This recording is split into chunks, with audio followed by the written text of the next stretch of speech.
પછી કોઈ જે પણ લાવ્યું હોય, ઓલો મધુમંગલ બિચારો ખાટી છાશ લાવ્યો હતો એટલે ત્યાં ઊભો ન રહ્યો. એને પ્રભુના તત્સુખનો વિચાર કે ક્યાંક ખાટી છાશ કાનો મોઢામાં નાખી દે તો એ બાપા ના હો. દૂર એક ઝાડ નીચે જઈને પીતો હતો. પ્રભુ દોડ્યા. એ પીતા પીતા અહીંયા સુધી છાશ આવી દે. પ્રભુએ આમ ચાટ્યું. આવો સખ્ય ભાવ તમે કોઈ ભગવાનમાં જોયો મારા વાલા?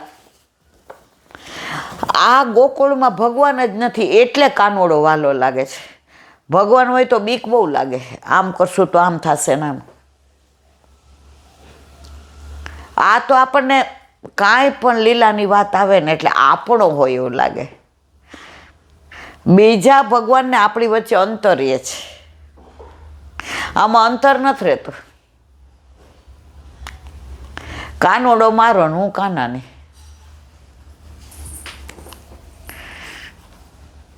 એટલે જ આપણે ઠાકોરજીને આપણે અત્તર લગાવીએ છીએ કે આપણા બે વચ્ચે કોઈ અંતર જ નહીં.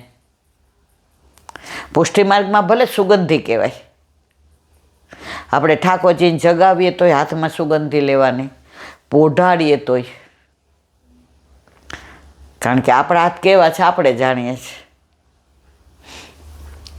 એક બેનના ડાબા હાથના નખ આટલા બધા વધેલા હતા. એક જગ્યાએ અમે ગયા ને જારીજી ભરવા, જમણાના મેં જોયા નહોતા. હવે અમે બધાએ સ્નાન કરી લીધું એટલે ઓલા જે હતા એમણે કહ્યું કે એક જણ ભરો ને બીજા બધા હાથ અડાડો. એટલે અમે બધાએ કીધું. એટલે ઓલા બેન 2 જણા હતા. એ કે તમે આવી જાઓ. એટલે હવે વૈષ્ણવ તો બધા ઓળખીતા કે ના હોય નહીં, કંઠી. એટલે પછી અમે ત્યાં જારીજી પધરાવ્યા. એટલે મુખિયાજીએ કહ્યું કે હાલો હવે બધા ચરણ સ્પર્શ કરી લ્યો. એટલે પેલા બેન આવ્યા ને એ અમારા ગ્રુપના જ હતા. તો મુખિયાજીએ જોયું તો એના જમણા હાથના તો નખ બહુ વધેલા હતા. તો મુખિયાજીએ પોતે આમ કરીને ચરણ, એટલે ઓલા બેન ખીજાણા. એ કે ચરણ સ્પર્શ તો કરવા દો. એ કે તમારા નખ જો. એ કે આમ નખ થોડા વગાડશો? એ કે લ્યો નખ ન અડે ને એમ કરો ચરણ સ્પર્શ. કરી શકાય. હવે 5-6 જણાને એવું થયું. તો ઓલા બેન આવ્યા ને એણે ડાબા હાથના મેં જોયું તો જ્યારે જે અમારી યાર હતા ત્યાં જમણા નહોતું જોયું. એટલે એ બેને શું કર્યું, રેશમી કપડું લીધું, નખ ન બતાવ્યા. મુખિયાજી કે તમે એવું કરો ને એના કરતાં હું જ તમને કરાવી દઉં.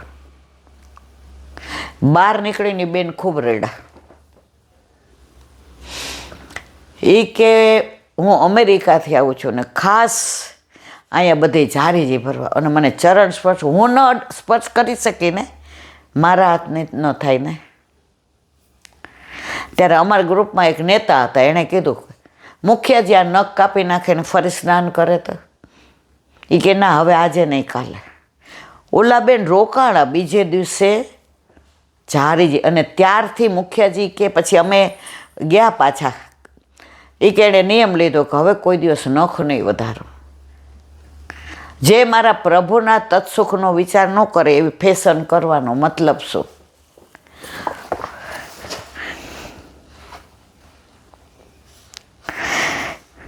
આગ્રહ કરી પોતાનું ભોજન બધાને કરાવે.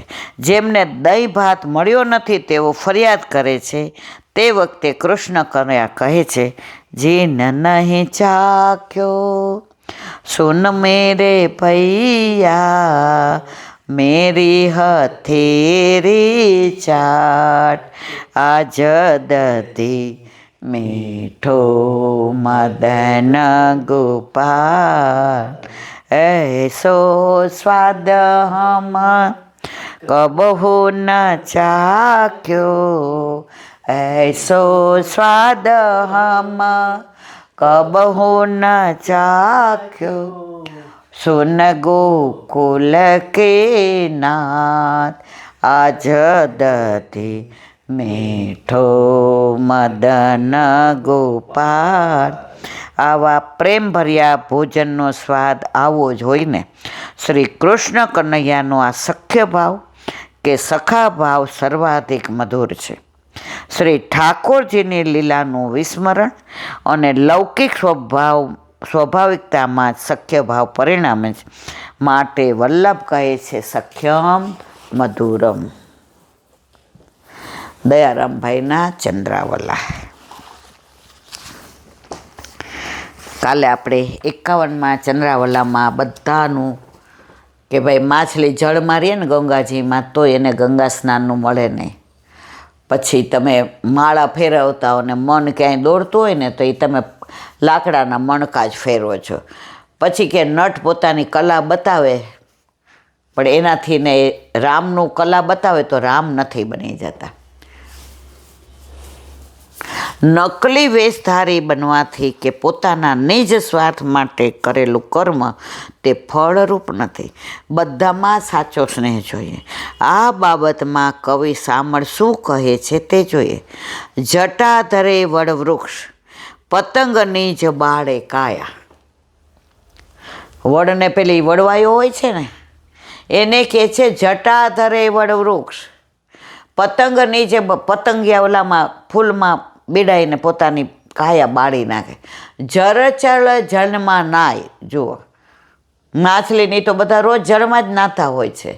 ધ્યાન ધરતા ભગધાયા. બગલાઓ આમ એવું ધ્યાન ધરતા હોય આપણને એમ થાય હા, પણ જેવી માછલી આવે ને ડબક કરતી મોઢામાં મૂકી દે. આપણે નહીં ગણાઈને કહેતા બગભગ જ છે. ગાડર મુંડાવે શીશ. ઘેટાને દર વખતે પેલું કાઢી લે ને બધું ઊન તો શીશ મુંડાવેથી ન થવાય સંન્યાસી. અજા મુખ દાઢું રાખે. બકરી ઓલી દાઢી રાખે. મોર તજે છે માનુની શ્વાન સકલનું ખાય છે. ઘરે ઘરેથી ને ખાય ને શ્વાન પણ તો એનું કાંઈ મેળ પડતો નથી. કવિ શામળ કહે છે કે સ્નેહ વિના કોણ સ્વર્ગમાં જાય છે. જો જટા વધારવાથી જ યોગી થવાતું હોય તો વડ તો જટાધારી છે. તેને તેનું કાંઈ ફળ મળતું નથી. ડાળમાંથી જટા નીકળે છે પાછી જમીનમાં ગઈ આમ ચાલ્યા કરે છે. એનાથી ને એ જટાધારી કહેવાતો નથી કે સંન્યાસી કહેવાતો નથી. પતંગ પોતાનું શરીરમાં અગ્નિમાં હોમી દે તો એને કાંઈ સિદ્ધિ મળતા નથી. પતંગે જળચર જળમાં 24 કલાક સ્નાન કરે તેને સ્નાનનું ફળ મળતું નથી. બગલો નદીને કાંઠે આંખો મીચીને બેઠો હોય તે ધ્યાન નથી. તે તો પોતાના ભક્ષણની શોધમાં છે. અચાનક પાણીમાં હુમલો કરી માછલીને જ પકડવાનો છે. એ દેખાવ કરે છે કે હું ધ્યાન ધરું છું. ગાડર ઉનાળામાં ગાડર એટલે કે ઘેટા આખા શરીરના વાળ ઉતરાવે છે. તેને શિર મુંડાવવાનું ફળ મળતું નથી. બકરો દાઢી રાખે છે. તેને દાઢી વધારવાનું પંચકેશ રાખવાનું ફળ મળતું નથી. મોર સંયમી કહેવાય છે. તેને બ્રહ્મચારીનું ફળ મળતું નથી. અને શ્વાન કૂતરા તે દરેક ઘરનું ખાય છે. કોઈથી અભડાતો નથી. તેને સમાનનું ફળ મળતું નથી. સાચા સ્નેહ વિના કોઈ સ્વર્ગમાં જવાતું નથી. ત્યાં ભક્તિમાં તો ક્યાંથી પ્રવેશ થાય. અત્રે તો અંતરમાં પ્રેમ વિનાનો વાલો રીજાય નહીં. જોજો જીવન્યું એળે જાય નહીં. શ્રી ગોકુલેશને એક વૈષ્ણવે વિનંતી કરી કે હું તો આપને પુરુષોત્તમ મામું છું. આપ પુરુષોત્તમ છો? ત્યારે ગોકુલેશજીએ આજ્ઞા કરી કે હું પુરુષોત્તમ નથી. હું જે છું તે જ છું, પણ તમારી ભાવના છે તે જ પુરુષોત્તમ છે. જુઓ 252 વૈષ્ણવની વાર્તામાં એક વૈષ્ણવ બાજરીના દાણામાંથી બંટા ધરાવતા. તેને દ્રવ્યનો સંકોચ હતો. વળી અનેક સામગ્રી આરોગવાની ઈચ્છા થાય એટલે તેમાં બાજરીના દાણાની ઢગલીઓ કરતા જાય અને સામગ્રીના નામ લેતા જાય. તેના ભાવથી શ્રી ઠાકોરજી તે દાણામાં તે ભાવથી આરોગતા. શ્રી ગુસાઈજી ત્યાં પધાર્યા ત્યારે તે વખતે બાજરીના દાણાનો પ્રસાદ આપશ્રીએ લીધો અને વૈષ્ણવોને પણ આપ્યો. જે સામગ્રીનું નામ બોલ્યા હતા બાજરીના દાણામાં એ જ સામગ્રીનો સ્વાદ આવતો હતો. ભક્તિભાવથી જે કાંઈ પ્રભુની સેવા થાય છે તે પ્રભુ અંગીકાર કરે છે. માટે જ કવિશ્રી કહે છે, સેવો શ્રી કૃષ્ણ કૃપાળ. આજે 51માં ચંદ્રાવલાને વિરામ આપ્યો. 52 શ્રી કૃષ્ણ ગુરુ ભગવતીય આ ત્રણેય એક સ્વરૂપ. હરિગુરુ વૈષ્ણવમાં ભેદ માનવો ને, 3 ધારા જેમ સુરસુરી તેમાં ભેદ નહીં તદ્રુપ. ગંગાજીની 3 ધારા છે, અલકનંદા ને જાહ્નવી ને ગંગા ને, પણ છે તો મૂળ ગંગા છે, નામ ભલે ને 3 ધારા જેમ સુર તેમાં ભેદ નહીં, એમાં ભેદ નથી. ભેદ નહીં 3 નામ જ માત્ર, જોતા વિચારી દાસે એક જ ગાત્ર. સ્નેહ વિવેકે સેવા સરે, અર્થ અવસર અમૂલ્ય ખોવો સિદ્ધ વ્યર્થ. સેવો શ્રી કૃષ્ણ. મનુષ્ય જન્મ મળ્યો જ,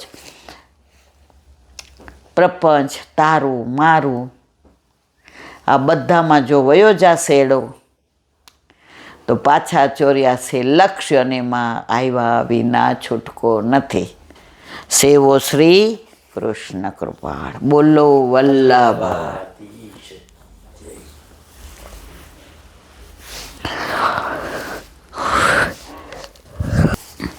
શ્રી વલ્લભાધીશ.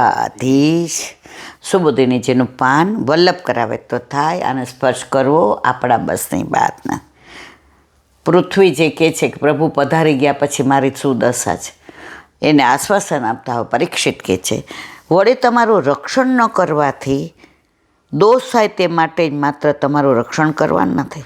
તેમ હોય તો તે રક્ષણ કામ્ય કર્મ, કામનાવાળું કર્મ કહે. પરંતુ પ્રજાનું રક્ષણ કરવું એ રાજાનું કર્તવ્ય છે, અને એવી શાસ્ત્રની આજ્ઞા હોવાથી વિહિત નિત્ય કર્મ તરીકે રક્ષણ કરીશ, એમ 11મા શ્લોકમાં કહે છે. એવ આ આંગળીને ચીંધીને કહે છે, આવા દુઃખીઓનું રક્ષણ કરવું રાજાઓનો પરમ ધર્મ છે. પ્રજાનું રક્ષણ કરતાં કરતાં પ્રજાને દુઃખ આપનાર આતતાયુનો નાશ કરવો એ પરમ ધર્મ છે.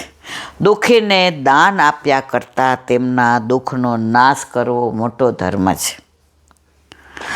દુઃખી હોય એને પૈસાની જરૂર ન હોય ને આપી દો, એનાથી ને એ વધુ દુઃખી થાય. પણ એને તકલીફ શું છે એ પૂછો ને, એ તકલીફ દૂર થાય ને તો એ પ્રસન્ન થાય.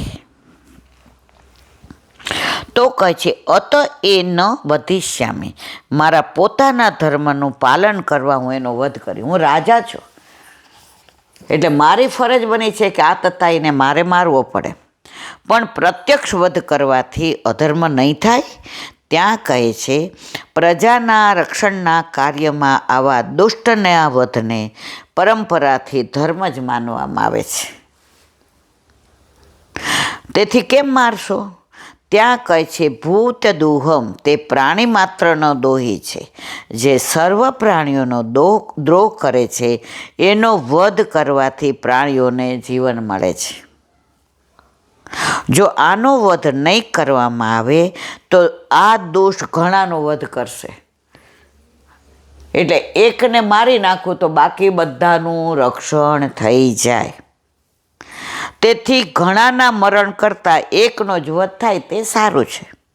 અહીં મારવો કે ન મારવો એ વિધિ નિષેધનો વિષય છે. પોતાના સ્વાર્થ માટે બીજાનો વધ કરવો તેને હિંસા કહેવાય, પણ ઘણાનો વધ કરનારનો વધ કરવો એને હિંસા કહેવાતી નથી. આજે આપણે લડાઈ કરીએ તો ઓલો દુશ્મન દેશ આપણે સામે લડતો હોય તો એમાં કોઈનો વધ નથી કરતા, આપણે રક્ષણ માટે કરીએ છીએ. માટે કહે છે કે કલી અસતમ તે અતિ દુષ્ટ છે, માટે એનો વધ અધર્મ નથી. કારણ કે દુષ્ટનો નિગ્રહ કરવાનું શાસ્ત્રોમાં વિધાન છે. તેથી આનો વધ કરવાથી 3 કાર્ય થશે.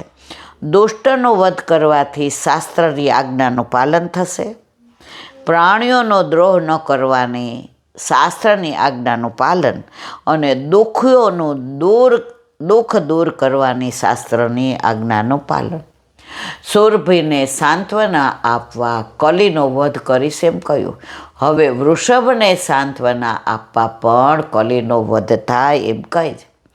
આખ્યાહી વૃષભદ્રમ વ સાધુનામ કૃતાસવા આત્મવૈરૂપ્ય કર્તારમ પાર્થાનમ કીર્તિદૂષણમ જનેનાગસ્યસમ યુંજમ સર્વોતસ્ય ચ મદભયમ અનાગાસી ભૂતેષુ ય આગકુર્ણી નિરુંગસ આહર્તાસ્મી ભુજમ સાક્ષાત મર્ત્યાસી સાગર. અર્થ, હે વૃષભ, તારું કલ્યાણ થાવું. તારા જેવા નિરપરાધી પ્રાણીના દેહને વિકૃત કરનાર અને એથી પાંડવોની કીર્તિને કલંક લગાડનાર કોણ છે તું કહે? નિરપરાધી મનુષ્યોનો અપરાધ કરનારને મારા તરફથી સર્વ બાજુથી, રાજા કહે છે જે પાપી છે, દોષી છે, એને તો વધ કરવાનો મારો અધિકાર, તમારો રક્ષણ કરવા. તું મને કે કોણ છે? નિરુંકસ થઈ જે નિર્દોષ પ્રાણીઓનો અહીં અપરાધ કરે છે, કદાચ તે દેવ હોય તો પણ હું બાજુ બંધ તેના બાહુ કાપી નાખીશ. કોણ કહે છે? પરીક્ષિત. સુબોધિની છે. બળદના રૂપમાં હોવાથી આપણું કથન અનુચિત ગણવામાં નહીં આવે. વળી એવો પણ ડર ન રાખશો કે તમે આ વાત કહેશો તો શુદ્ર તમને કે તમારા સંબંધીને મારશે. તે બતાવવા ભદ્રમ વ તારું કલ્યાણ થાય એમ કહ્યું. પણ આ દુષ્ટ જીવતો હશે ત્યાં સુધી અમારું કલ્યાણ કેવી રીતે થશે? ત્યાં કહે છે સાધુનામ અકૃતા સગામ, નિર્દોષના દેહને વિકૃત કરનારને બતાવ. એને શિક્ષા આપવા માટે દંડ કરવો જોઈએ એ વાત સાચી, પણ ધર્મના માર્ગ પર ચાલનારાઓએ પણ નિર્દોષના દેહને વિકૃત કરવો ઉચિત નથી. તો પછી એને મારવાનું કારણ શું? ત્યાં કહે છે પાર્થાનામ કીર્તિ દૂષણમ, એ પાંડવોની કીર્તિને કલંક લગાડનાર છે. જો આવું ખોટી રીતે હેરાન કરે તો પાંડવો આ સહન કરી શકે નહીં. આ શુદ્ર પાંડવોની કીર્તિને કલંક લગાડનાર, આ શુદ્ર પાંડવોના અધિકારી છે અને લોકોને દંડ આપે છે. એવો લોકમાં અપવાદ થવાથી પાંડવોની કીર્તિને કલંક લાગે. આ શુદ્ર પાંડવોની કીર્તિને કલંકિત કરી રહ્યા છે, એટલે તું સત્ય હકીકત જણાવીશ તો તે પણ ધર્મ જ કહેવાશે. બોલો વલ્લભા ભાગવત. મારા ગુરુદેવને દંડવત प्रणाम. चंद्र सरोवर पे सूरदास जी के द्वार पे मेरा दंडवत प्रणाम. सुरभि कुंड पे परमानंदास जी के द्वार पे मेरा दंडवत प्रणाम. जमुनावता पे संकर्षण कुंड पे कुंभनदास जी के द्वार पे मेरा दंडवत प्रणाम. बिरछू कुंड पे कृष्णदास जी के द्वार पे मेरा दंडवत प्रणाम. कदम खंडी पे गोविंद स्वामी के द्वार पे मेरा दंडवत प्रणाम. अप्सरा कुंड पे चित्त स्वामी के द्वार पे मेरा दंडवत प्रणाम. मानसी गंगा पे नंददास जी के द्वार पे मेरा दंडवत प्रणाम. रुद्र कुंड पे चत्रभुजदास जी के द्वार पे मेरा दंडवत प्रणाम. વ્રજ વિલાસ વ્રજની ગોપિકાઓને મારા દંડવત પ્રણામ. હે વલ્લભ, સવારથી અત્યાર સુધી સેવા, સ્મરણ, સત્સંગ જે પણ તે કરાવ્યું તે તારે ચરણારવિંદમાં સમર્પણ કરું છું. ભૂલ અપરાધ થઈ હોય તો ક્ષમા કરશો. બોલો વલ્લભાધીશ કી જય. દ્રઢ ચરણ કેરો ભરોસો, દ્રઢ ચરણ કેરો. શ્રી વલ્લભનક ચંદ્ર છટા બિન સમજુગમાય અંધેરો ભરોસો. દ્રઢ ચરણ કેરો. और नहीं आकली में जासो होय निवेरो सूर का कहे द्विविध आंधरो बिना मूल को चेरो भरोसो दृढ़ न चरण दृढ़ न ચરણ દ્રઢઈ ન ચરણ કેરો શ્રી વલ્લભાદેશ કી. આજનો આ સત્સંગ મારા વલ્લભના દિનમાં સમર્પણ કરું છું. ભૂલ અપરાધ થઈ હોય તો ક્ષમા કરશો. આ મારા વલ્લભની વાણી અને ભૂલો એ મારી. બોલો વલ્લભાદેશ કી. બધાય વૈષ્ણવને જાજા કરીને જય શ્રી કૃષ્ણ. જય શ્રી કૃષ્ણ.